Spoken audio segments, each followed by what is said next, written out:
Aveți o gutieră de bruxism, dar știți cum să o igienizați?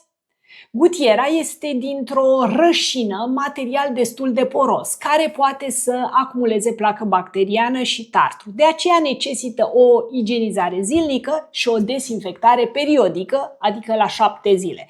În continuare vom vorbi despre igienizarea zilnică a gutierei, adică după fiecare utilizare.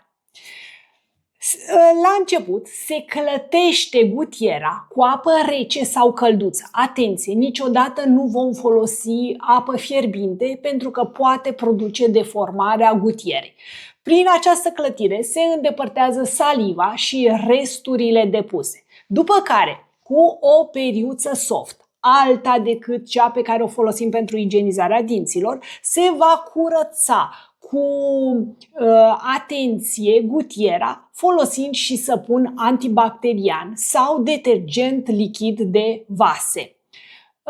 Atenție, nu se folosește pastă de dinți, deoarece este prea abrazivă și poate să producă șanțul la nivelul gutierei în care să se acumuleze mai ușor placă bacteriană și tartru.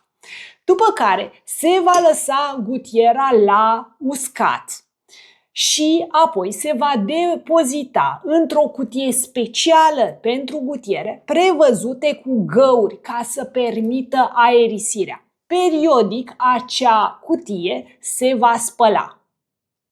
Dacă doriți detalii despre modul în care trebuie să vă desinfectați periodic gutiera, adică la 7 zile, comentați cu vreau. Un om corect informat este un om mai puternic.